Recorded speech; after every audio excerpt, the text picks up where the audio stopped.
اللهم صل لا حول ولا قوة إلا بالله من الشيطان الرجيم. بسم الله الرحمن الرحيم. الحمد لله الذي لا يبلغ مدة القائل ولا يحصي ولا يدون ولا يغضي المستيقون، الذي لا يدرك قدر الهمم ولا ينال غوث الفتن، الذي ليس لصفته يد محدود ولا نفس موجود ولا وقت محدود، وترى الخلائق بقدرته شر حضرته، والصلاة والسلام على أشرف الأولين والآخرين سيدنا نبينا مولانا أبي القاسم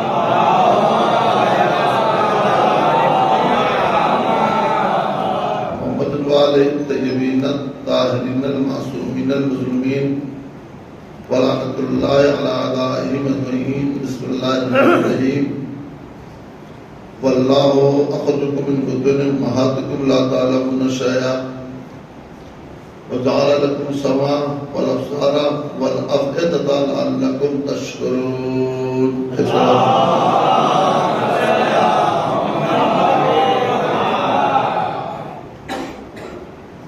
برادر عزیز، آزادانہ جو سید الشہداء قابل قدر سامعین، محرم کا چاند فلک پر نمودار ہو گیا اور ہماری پہچان بھی یہی ہونا چاہیے، چونکہ آج زمانے میں علی والوں نے اپنی پہچان بھی الگ بنا دی ہے. آج اس پرآشوب زمانے میں ہم جتنا شکر ادا کریں اور جتنا شکر ادا کریں اتنا کم ہے کہ جب ساری دنیا مل کر ہماری آواز کو دبانا چاہ رہی تھی، وہیں پر علی والوں کی آواز جیسے کل علی الگ تھے ویسے ہی آج علی والوں کی آواز الگ ہوتی ہے.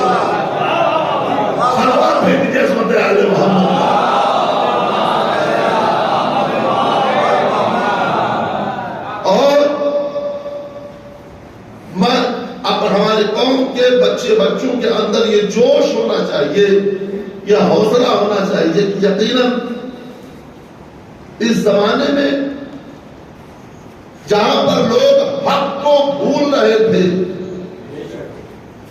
حق صرف زبان سے کہنے کی چیز تھی. کربلا کے بعد اب ہم صرف مجلسوں میں حق بیان کر رہے تھے. ایگزامپل ہمارے سامنے اس حق کو رکھنے کے لیے کچھ بھی نہیں تھا،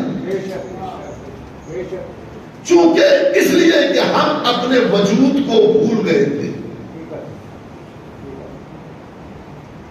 میں نے اس لیے اس اشرے کی مجلس کا انتخاب اس آیت کو کیا ہے جس میں اللہ انسان کے وجودوں کی طرف اسے اشارہ کرتا ہے. واللہ اخرجکم من بطون امہاتکم لا تعلمون شیئا.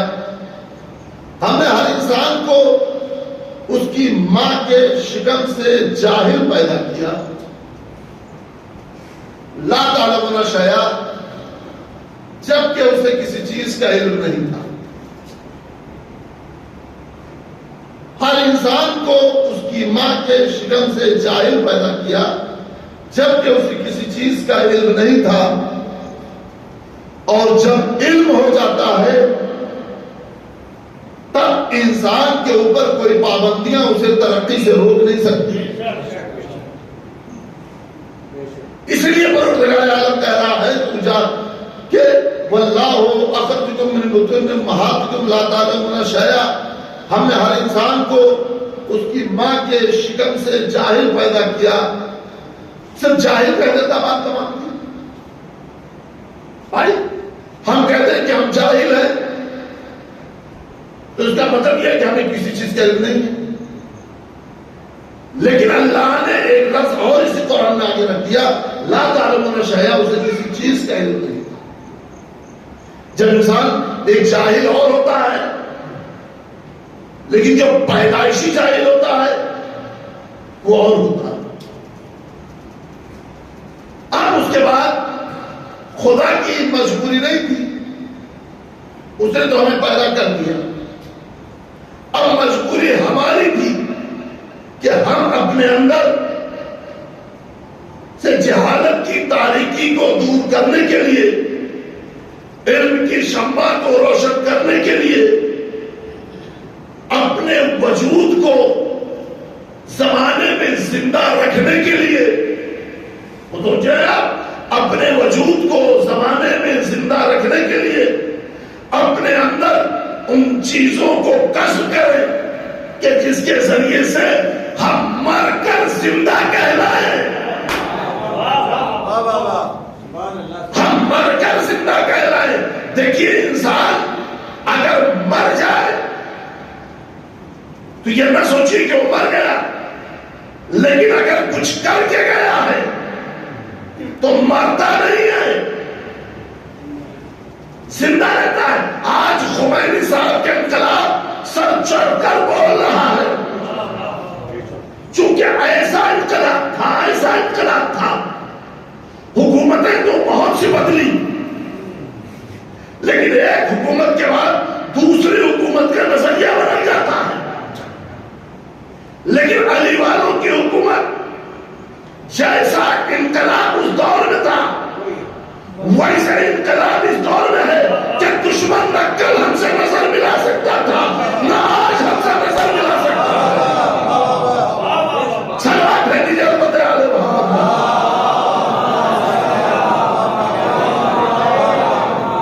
یعنی عظمت کو پہچانیے، مر کر زندہ۔ دیکھیے زندگی گزارنا یہ کوئی بڑی بات نہیں ہے، زندہ تو سبھی رہ لیتے ہیں، زندہ تو سبھی رہ لیتے ہیں، لیکن زمانے میں کامیابی کے ساتھ زندگی گزارنا، زمانے میں کامیابی کے ساتھ زندگی گزارنا، جب سے ہمارا ملک آزاد ہوا ہے، جب سے ہمارا ملک آزاد ہوا ہے، پتہ نہیں کتنے راشٹرپتی ہوئے، پتہ نہیں کتنے راشٹرپتی ہوئے، لیکن ایک راشٹرپتی اے پی جے عبد الکلام ایک راشٹرپتی ہوا۔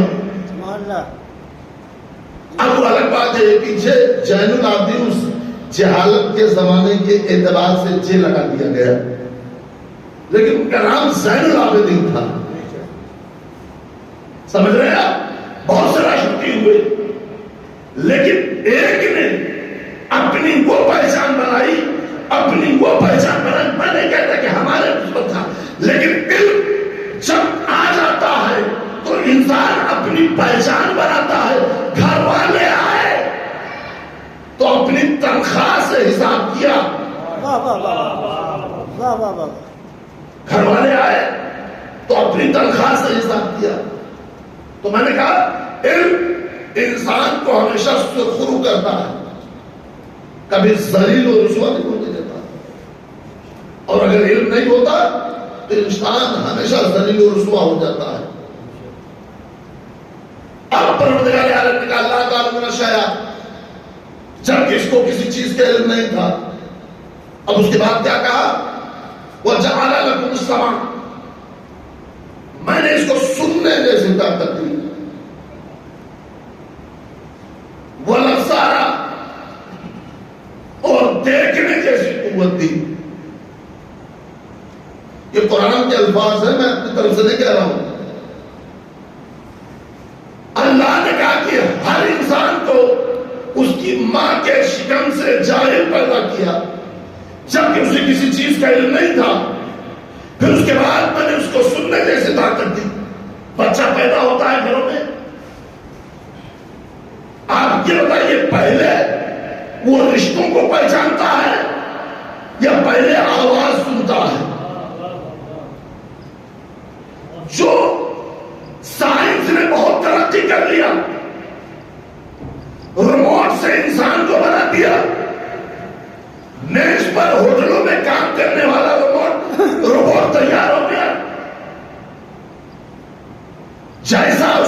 فیڈ کر دیں گے وہ ایسا کام وہ کرتا رہے گا. لیکن حقیقی انسان کی کے اندر جو چیزیں جاگتی ہیں، جو قرآن نے کہہ دیا اس کے علاوہ جگہ تو تم جانو. جو قرآن نے کہہ دیا وہ جان رہا تم سما، میں نے سننے جیسے طاقت دی، وہ لفظارا اور دیکھنے جیسی قوت دی. پہلے رشتوں کو نہیں پہچانوایا جاتا، پہلے اس کے اندر سننے کی طاقت آتی ہے. اب جملہ بہت دے رہا ہوں، مجھے معلوم ہے میں بہت سال پہلے یہاں میں پڑھ چکا ہوں. آج 25 سال 26 سال کے بعد آ رہا ہوں. تب میرا بچپنا رہا ہوگا. اب بھی میں طالب علم ہوں، یہ نہ سوچیے کہ میں اپنے کو بہت بڑا ذاکر یا خطیب کہہ رہا ہوں. اب بھی میں طالب علم ہوں. چونکہ ہمارا مذہب ہی اس بات پر ٹکا ہوا ہے کہ جب تک زندہ رہو تب تک سیکھنے کی جستجو باقی رہے. اور جس انسان کے اندر یہ آیا کہ مجھے سب کچھ آ گیا، اس کو کچھ نہیں آتا. یا سمجھ لیجیے، جس کے اندر یہ آیا کہ ہمیں سب کچھ آ گیا، یا سمجھیے اسے کچھ نہیں آتا. وہ جانا لگا سما، ہم نے اس کو سننے جیسے طاقت دی. میں نے کہا بچہ جب پیدا ہوتا ہے اگر دیکھنے کی قوت ہوتی تو رشتہ پہچانوایا جاتا. دیکھو یہ تمہاری ماں ہے. تھوڑی دیر کے بعد باپ آتا اور پہچانوایا جاتا یہ دیکھو تمہارا باپ ہے. لیکن نہیں، بچے کے اندر سب سے پہلے قوت جو آتی ہے وہ جب اس کو اپنے ہاتھوں پیروں کو حرکت دینے کی طاقت نہیں ہوتی. سب سے پہلی قوت جو آتی ہے وہ سننے کی طاقت ہوتی ہے. اسی لیے پیدا ہوتے ہی اس کے کان میں اذان اور اقامت دی جاتی ہے اور کائنات کو بتایا جاتا ہے دیکھو اللہ نے سننے کی طاقت دی ہے. اس لیے اللہ کی آواز سنائی جا رہی ہے، رسول کی آواز سنائی جا رہی ہے، علی کی آواز سنائی جا رہی ہے. سوال ہے میرے محمد وال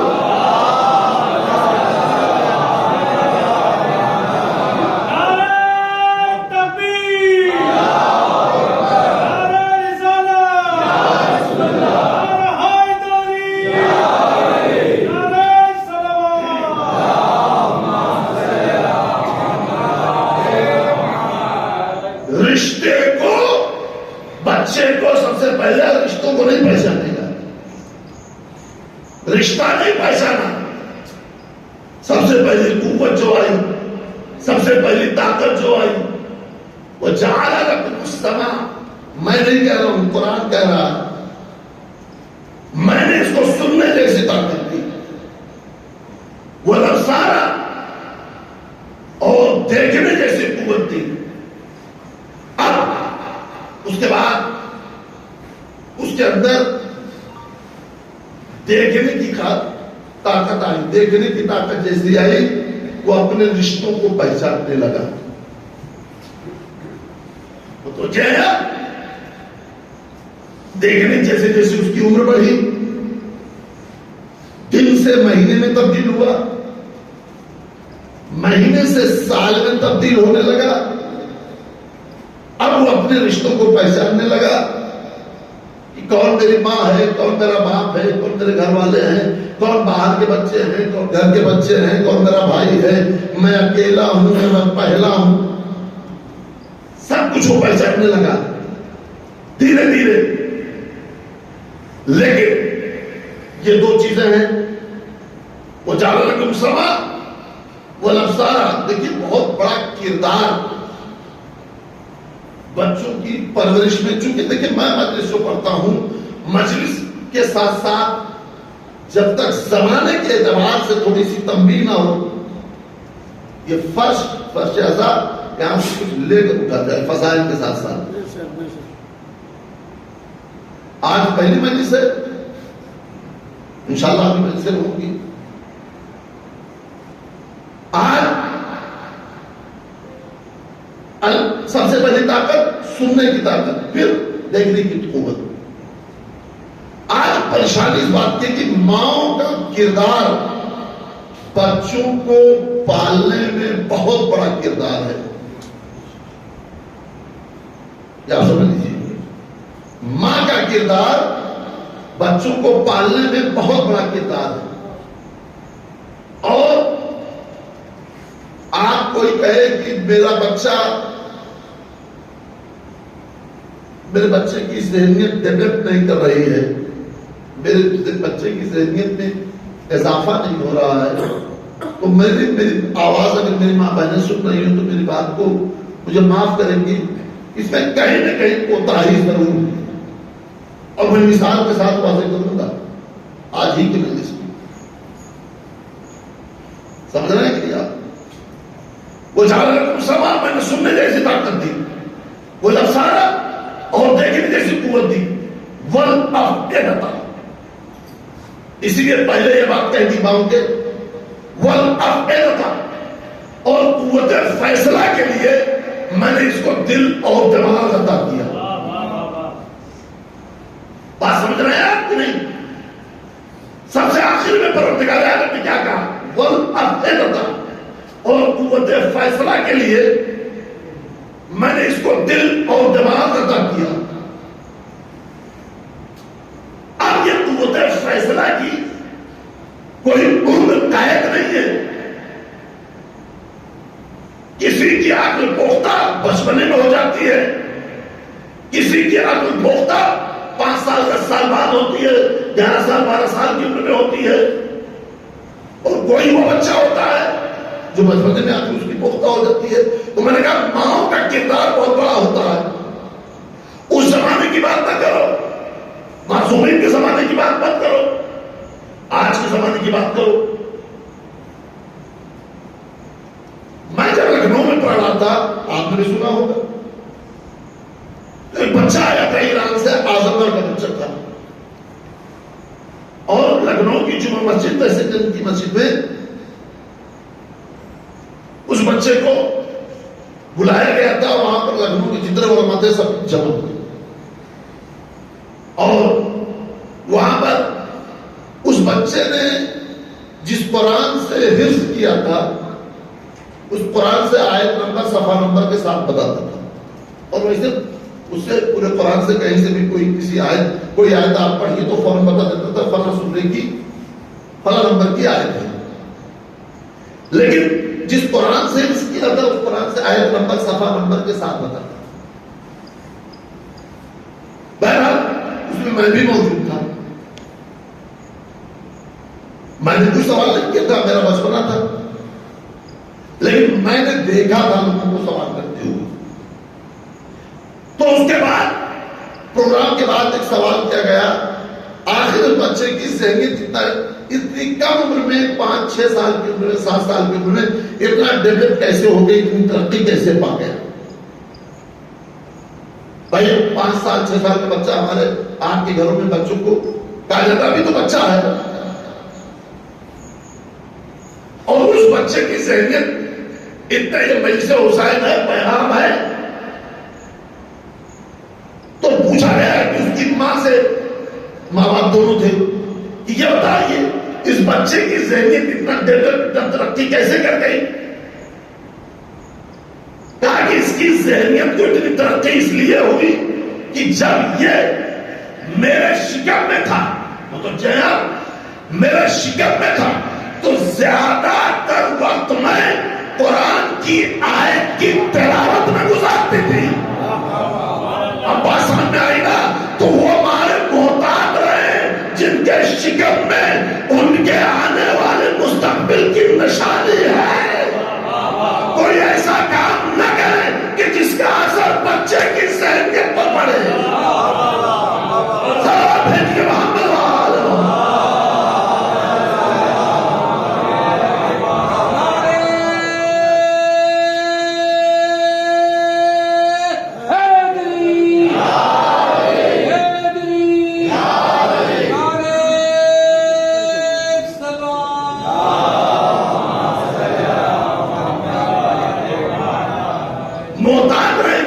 شکم میں آئے تو زیادہ تر وقت مذہبی کاموں میں، قرآن قرآن کی تلاوت میں گزارا جائے تاکہ بچوں کی ذہنیت مضبوط ہو، فکر مضبوط ہو۔ پھر اس کے بعد جو بات کہی، اس کے بعد جو بات کہی وہ بات یہ کہی کہ میں نے زیادہ تر وقت ایسا گزارا، اور اس کی ولادت کے بعد آج کل کا زمانہ کیا ہے، بچہ کھانا نہیں کھا رہا ہے، موبائل پکڑا دیا گیا۔ بڑی ذمہ داری سے اس ممبر سے کہہ رہا ہوں، یہ مجلسوں کے ممبر کا حق ہے کہ یہ روکا جائے، اس چیز کو روکا جائے، ورنہ آگے کیا ہونے والا ہے یہ ہمیں آپ کو نہیں معلوم ہے۔ بچہ کھانا نہیں کھا رہا ہے، موبائل پکڑا دیا جا رہا ہے، بچے کو زمین پر کھیلنے نہیں دیا جا رہا ہے کہ لباس گندا ہو جائے۔ میں کیا کروں؟ میں نے اپنے مزاج کچھ بدل دیا اس طریقے کی وجہ سے پڑھنے کے لیے۔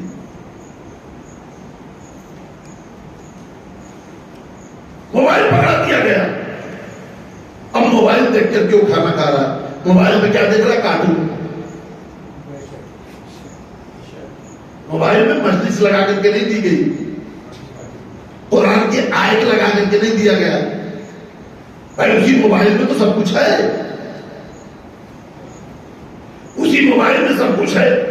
اگر اس کو موبائل کا اتنا ہی شوق ہے اور قرآن کی آیتیں لگا کر دے دیجیے، آئمہ کے اقوال لگا کر کے دے دیجیے، اب کچھ بتانے کی ضرورت نہیں ہے۔ اب بچپنے سے اور ہم باہر بڑے فخریہ انداز میں بیان کرتے ہیں، ارے ہمارا بچہ تو ابھی سب کچھ موبائل میں جان گیا، یوں کرتا ہے، یوں چیزوں کو نکال دیتا ہے۔ اس پر پابندی لگائیے، ورنہ اس کی ذہنیت ترقی کی طرف نہ جا کر تنزل کی طرف جا رہی۔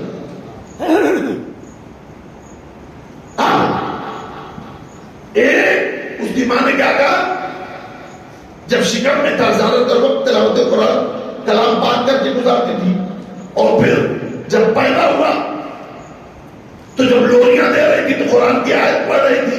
جملات دے رہا ہوں، لوریاں دے رہی تھی، قرآن کی تلاوت پڑھا کرتی تھی، جملہ کون دے رہا ہوں۔ اور پھر اس کے بعد کہا کبھی بھی اس بچے کو حالت نجاست میں میں نے دودھ نہیں پلایا۔ کہاں بیٹھے ہیں؟ یعنی کبھی بھی اس بچے کو حالت نجاست میں دودھ نہیں پلایا۔ ارے بھائی جب دنیا کا عام بچہ حالت نجاست میں دودھ نہ پی کر اس کی ذہنیت ایسی ہو جائے کہ 5 سال 6 سال 7 سال کی عمر میں تلاوت کلام پاک کرنے لگے، پورے قرآن کا حافظ بن جائے، تو جس کے گھر میں آیت تطہیر اتری ہو،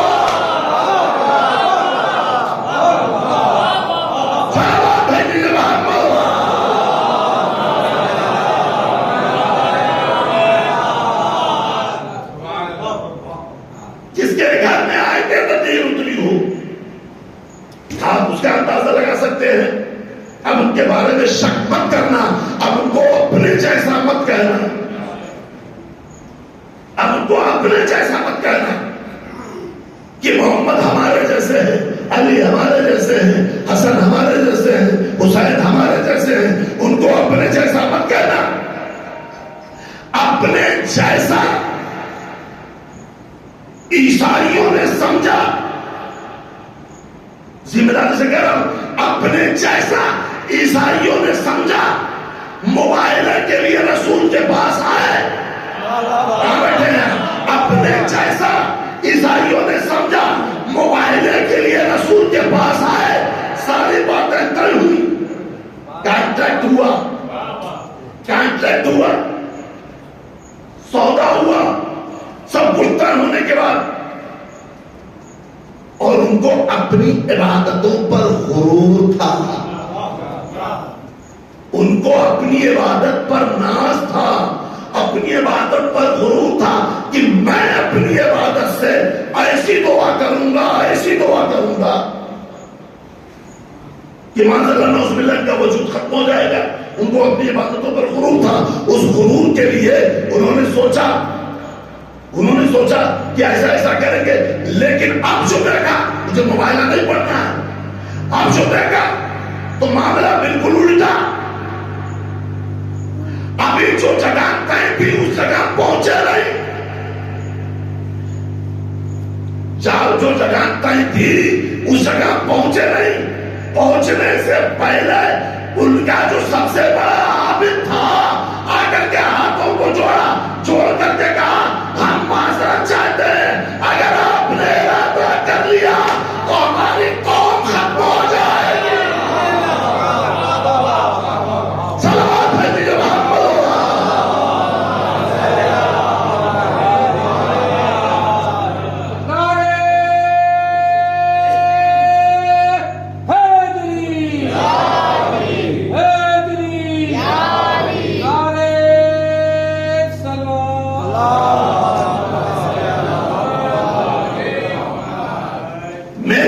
جس نے اپنے جیسا سمجھا،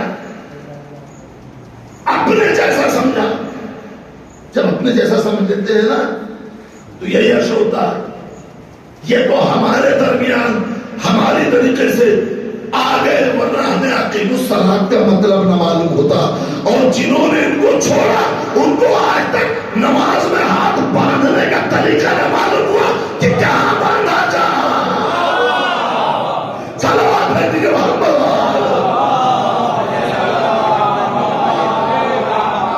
اور ہمارے رہبر نے بڑی اچھی بات کہہ دی، اور ہم ان کی عظمت کو ہم کو آپ کو سب کو مل کر سلام کرنا چاہیے کہ آج ہم اس پر لڑ رہے ہیں کہ نماز ہاتھ کھول کر کے پڑھی جائے یا ہاتھ باندھ کے پڑھی جائے.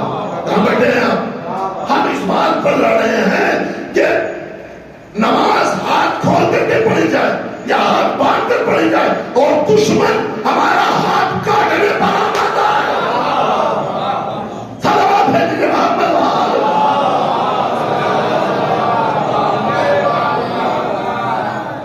عظمت کو پہچانو کہ عظمت کیا ہے. وَجَعَلَ لَكُمُ السَّمْعَ وَالْأَبْصَارَ وَالْأَفْئِدَةَ، اور قوت فیصلہ کے لیے دل اور دماغ عطا کیا. آپ ذرا سوچئے یہ قوت فیصلہ ہے کیا؟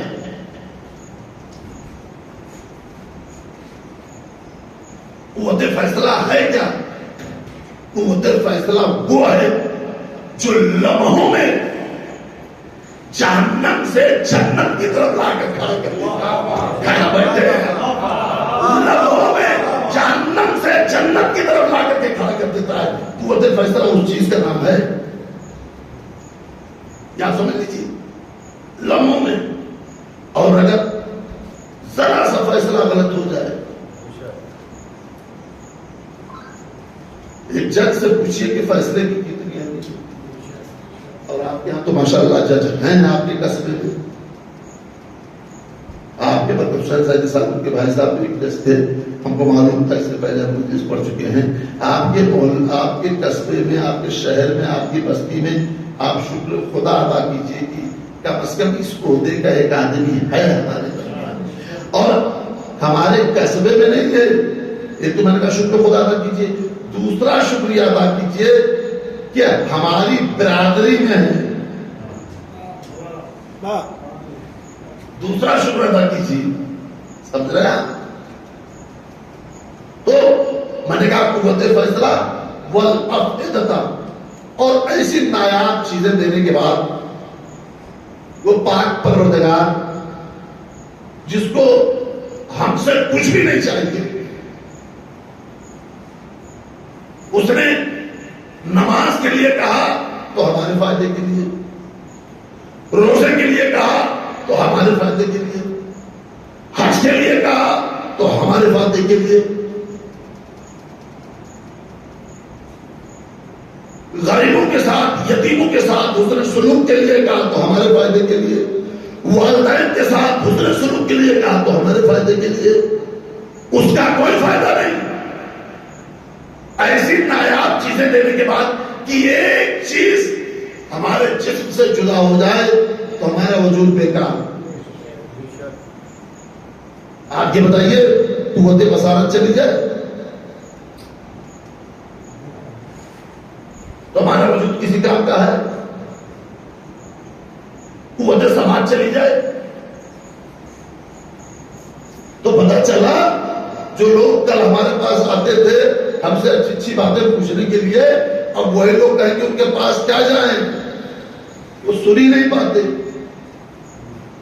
یعنی اللہ نے ایک نعمت لی اور ہمارے اپنے دور ہونے لگے. محسوس کیا آپ نے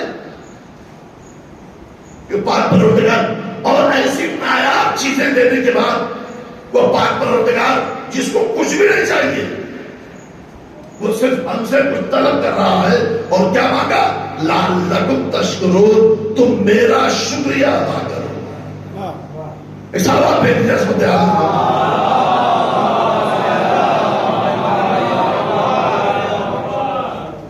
اور ہم نے شکریہ کیسے ادا کیا؟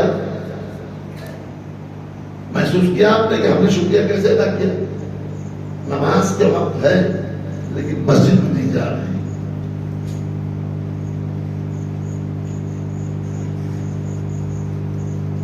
ہم نے کیسے شکریہ ادا کیا؟ بہت اہم ہے. رمضان میں روزہ نہیں، ماں باپ کے ساتھ اس نے سلوک نہیں کریں گے. لیکن میں اس ممبر سے آج ایک پیغام آپ کو دے رہا ہوں. آپ نماز نہیں پڑھتے نہ پڑھیے. آپ یہ شکوہ نہیں کر سکتے کہ ہم کو کسی نے کربلا کو بس کیوں نماز مت سمجھو کہ اس فرش اعضاء پر بیٹھ جانے کا نام کربلا ہے. حسین مظلوم تمہارے آنسو کے محتاج نہیں تھے. کربلا کردار کو سنوارنے کا نام ہے. ہمارے اخلاق و کردار سے حسینیت کی بو آنا چاہیے، تب ہم ہیں حسینی. کربلا اچھا تبرک تقسیم کر دینے کا نام نہیں ہے. نام و نمود کے لیے اچھا تبرک بریانی پکا کر کے حاضر کر کے کھا لینے کا نام کربلا نہیں ہے. کربلا غلط کو غلط کہنے کا نام ہے. جب ضرورت ہو اس وقت اگر کسی کا حق مارا جا رہا ہے اس وقت آپ کو یہ غلط ہو رہا ہے. کربلا اس کا نام ہے. کربلا خالی شب بیداری کرنے کا نام نہیں ہے. کربلا خالی مجلس فرش اعضاء بچھا دینے کا نام نہیں ہے. نہیں، ہمارے کردار ہمارے اخلاق سے. اور آج کربلا والوں کو اپنا کر ایران نے اس حوصلے کا ثبوت دیا کائنات میں کہ دیکھو ہم نے جو کچھ لیا ہے کربلا سے لیا. صلوات بھیجیے محمد.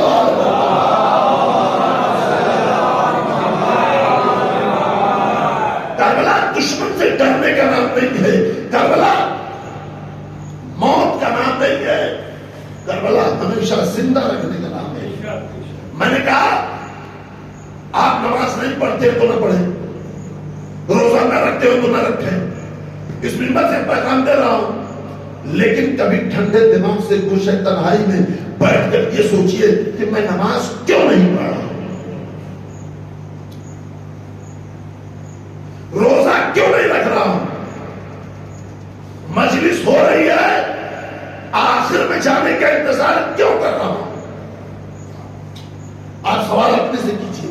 دیکھیے کربلا میں حور نے جب تک امام حسین کے پیچھے نماز پڑھا تب تک جنت کا حقدار نہیں تھا.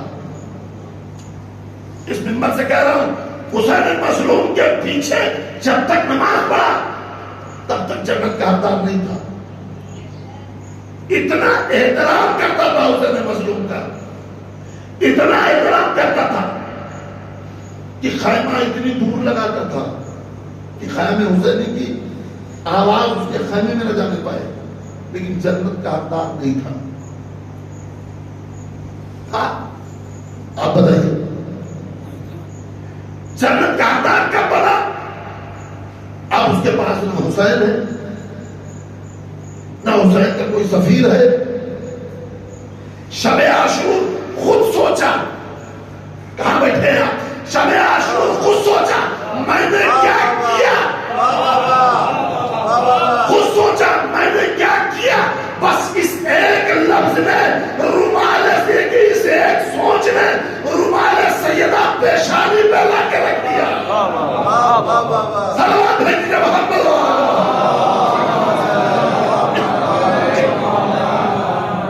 ہم کو سوچنے سمجھنے کی صلاحیت خود اللہ نے دی ہے۔ ہم خود سوچیں کہ یہ کام میں اپنے والدین کے ساتھ حسن سلوک کیوں نہیں کر رہا ہوں، جو نہیں کر رہا ہے اس کے لیے والدین سے بلند آواز میں بات کیوں کر رہا ہوں، یا آپ خود سوچئے نماز کیوں نہیں پڑھ رہا ہوں۔ اگر ہم کسی کا حق قسم کر رہے ہیں، دیکھیں اپنے بارے میں، ہم اپنے بارے میں جتنا جانتے ہیں اتنا دوسرا نہیں جانتا۔ کہ جانے گا کوئی، ہم اپنے بارے میں جتنا جانیں گے کہ کیا ہم صحیح کر رہے ہیں کیا غلط کر رہے ہیں، اتنا کوئی اور نہیں جانے گا۔ کوئی آئے گا بس ہم کو سمجھا کر چلا جائے گا۔ حور نے کتنا غلط کیا تھا وہ جانتا تھا، وہ تو اپنے کو معافی کے لائق بھی نہیں سمجھتا تھا،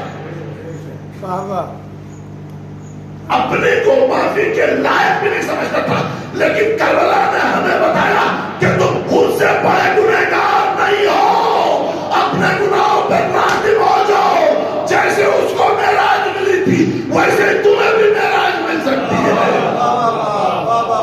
ایک سلوات بھیج دیجیے محمد۔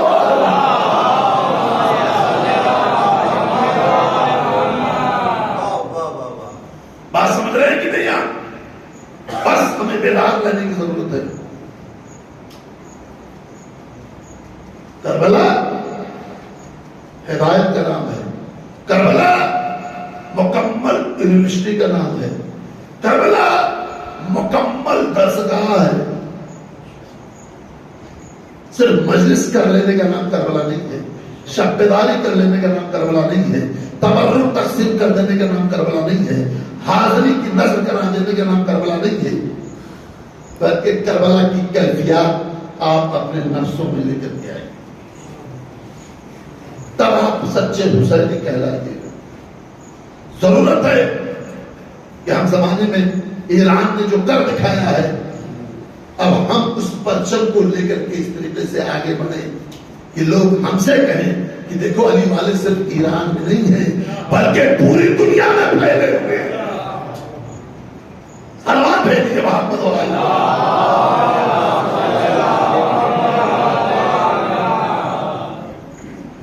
عظمت کو پہچان۔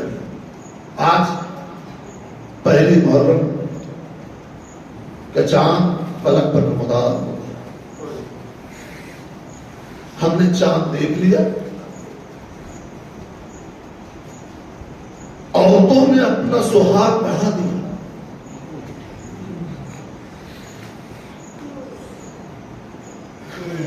آپ سوچئے عورتوں نے اپنا سہاگ بڑھا دیا، اپنے ہاتھوں کی چوڑیاں اپنے ہاتھوں سے توڑ کر نکالی، آواز دی مولا یہ سہاگ بڑھانے کا مقصد کیا ہے؟ اور یہی چاند بعد کربلا جب میں لیلا نے دیکھا ہوگا، آج ہم اور آپ محرم کا چاند دیکھ کر اتنا پریشان ہو جاتے ہیں، بے چین ہو جاتے ہیں۔ ذرا سوچئے سید سجاد نے بعد کربلا چاند دیکھ کر کیا اکبر کو نہ یاد کیا ہوگا، کیا بابا حسین کو نہ یاد کیا ہوگا، کیا شہزادے اصغر کو نہ یاد کیا ہوگا، کیا اپنی بہن سکینہ کو نہ یاد کیا ہوگا، جو قید خانے میں بیٹھ کر سید سجاد سے سوال کرتی تھی بھیا یہ پرندے کہاں جا رہے ہیں؟ آپ کی آواز لیکن کیا بلند ہو گئی، لیکن رونے میں بخل نہ کیجیے گا، چونکہ رحال مجلس یہ آنسو ہیں جو ہماری آنکھوں میں قید ہے. اور اس مجلس میں ایک بی بی آتی ہے نا عزادارو، ہم آپ بیٹھ کر کے مجلس سنتے ہیں، لیکن وہ بی بی ایک جگہ بیٹھتی نہیں ہے. ایک ایک عزاداروں کے سامنے اپنے سفید رومال کو پھیلاتی ہیں، اور سفید رومال کو اس طریقے سے پھیلاتی ہیں کہ آپ کے آنسو اس کے رومال میں جگہ پا جائیں. چھٹے امام جعفر صادق علیہ السلام کہتے ہیں دیکھو رونے میں بخل نہ کرو، رونے میں بخل نہ کرو. اگر تمہاری آنکھوں سے آنسو نہ نکلے تو آواز بلند گریا کرو. چونکہ شہزادی زینب کو تمہارے آنسوؤں سے سکون ملتا ہے، شہزادی ام کلثوم کو ان تمہارے آنسوؤں سے سکون ملتا ہے. تو گھٹ گھٹ کر کے رو. امام نے کہا کہ اگر آنسو نہ بھی نکلے تو گھٹ گھٹ کر کے نہ رو. یہ رونے کا زمانہ آ گیا ہے، گناہوں کی بخشش کا زمانہ آ گیا ہے. فرش پر بیٹھ کر کے چاہتا معصومین کے ساتھ اپنے گناہوں سے توبہ کیجئے. مولا ہم سے جو بھی گناہ ہوا ہے معاف کیجئے گا. زندگی رہی تو آپ گناہ نہ کرنے کی کوشش کروں گا کہ ہم سے کوئی گناہ سرزد نہ ہونے پائے. چونکہ چاہتا معصومین کے سامنے آپ وعدہ کیجئے. بس عزادار و مجلس تمام ہے.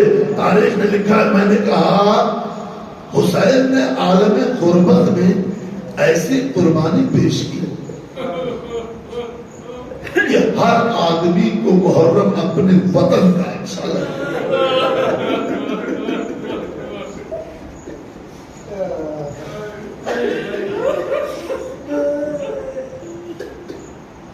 ایسی قربانی پیش کی کہ ہر انسان کو وطن اب محرم اپنے وطن کا اچھا لگتا ہے. اور اگر جو آج نہیں آ پایا ہے وہ فون کر کے ایک ایک چیزیں دریافت کرتا ہے.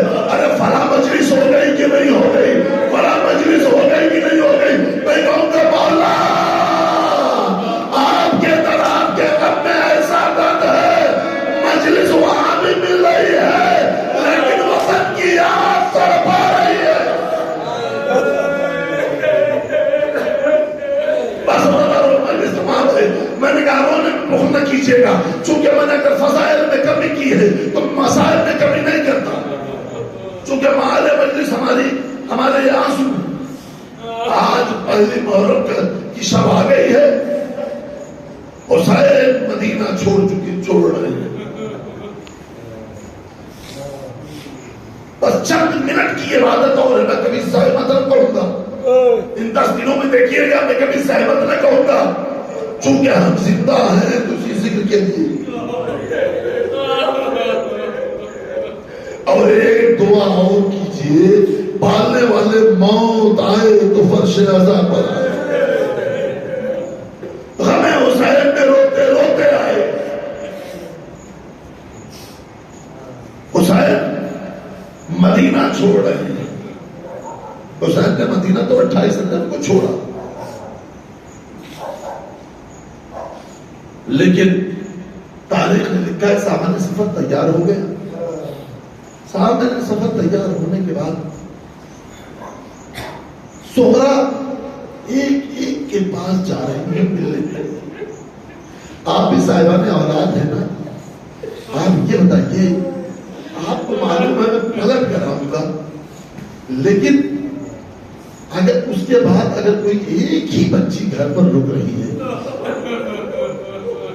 تو کیا آپ اسے سمجھا سکتے ہیں؟ حسین نے کیسے سمجھایا ہوگا مجھے نہیں معلوم. پوری روایت اب میں نہیں پڑھوں گا چونکہ وقت کافی ہو چکا ہے. آخر میں شہزادی سکینہ، شہزادی سغرا مولانا عباس کی قریب آئی اور آنے کے بعد کا چچا کیا میں آپ کی بھتیجی نہیں ہوں؟ کیا میں آپ کی بھتیجی نہیں ہوں؟ آپ سکینہ کو زیادہ چاہتے ہیں. ایک بار تو حضرت عباس نے اپنے سینے سے لگایا، سینے سے لگانے کے بعد کہا بیٹا ایسی باتیں مت کرو، سکینہ کو ساتھ لے چل رہے ہیں.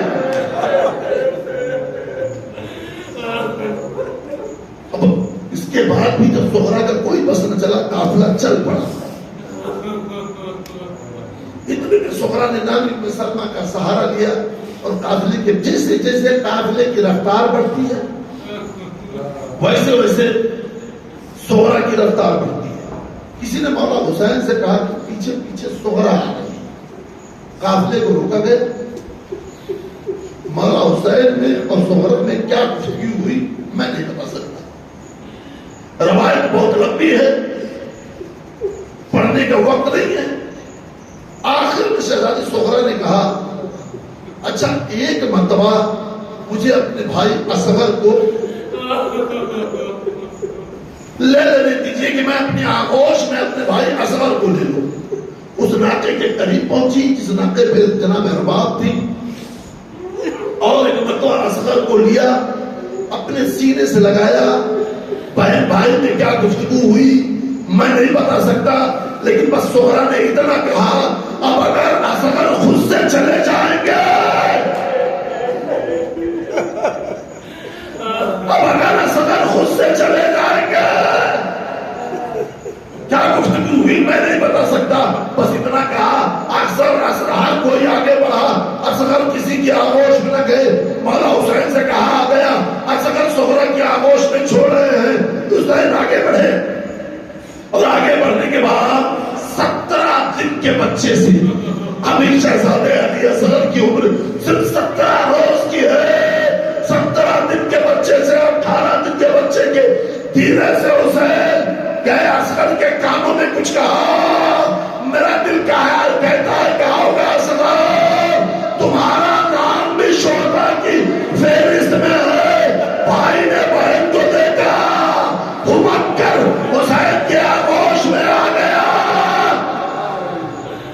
اصغر مجلس تمام ہے, مجلس تمام ہے. ایک بار دو قافلہ چلا گیا. وزادارو ایسے گھر میں جب بچی آئے گی تنہا آئے گی بتائیے اس کے اوپر کیا گزرے گی. شاعر کہتا ہے کہ باہر سے کانپتی ہوئی گھر میں گئی وہ جب. شاعر کہتا ہے باہر سے مجلس تمام ہے وزادارو, باہر سے کانپتی ہوئی گھر میں گئی وہ جب. چاروں طرف کو دیکھ کے وحشت ہوئی خزم. گھر میں سناٹا ہے, ویرانی ہے. علی اکبر کا مقام دیکھا, عباس کا مقام دیکھا, بابا حسین کا مقام دیکھا, حجرہ دیکھا. بے چینی ہوئی, کان باہر سے کانپتی ہوئی گھر میں ڈول گئی ہوں جب. چاروں طرف کو دیکھ کے وحشت ہوئی قسم. تادیر روئی ڈھانپ کے منہ کو خوش لگا, خالی جو دیکھتی تھی مقام ایک ایک کا. رونے دیتا سبا بنا ایک ایک کا.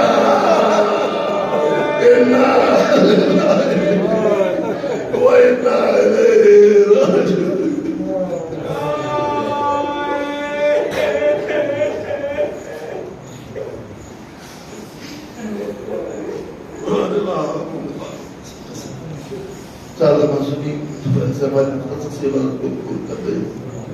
میرا معبود اس ریا میں ازا کے سکتے سے ہمارے جامعہ جانے میں جو کچھ بھی ہم سے گناہ سر سے ہوا ہے اس پر شہزاد کے سکتے سے میرے معبود ہم سب کے گناہ کبیر صغیرہ کو بھی معاف کر. میرے معبود محمد والے کو سکتے سے چار معصومین سے ہمارے قوم کے بچوں کو علم کی دولت سے مالا مال کر دے. ہمارے قوم کے بچوں کو کمپٹیشن کے امتحان میں بیٹھنے کا جذبہ اور حوصلہ عطا کر دے.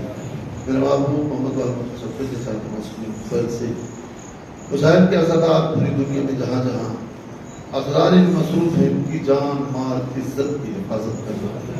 میرے محبوب محمد والے سفر کے ساتھ معصومین فیض سے ہم سب کو شمار امام زمان علیہ السلام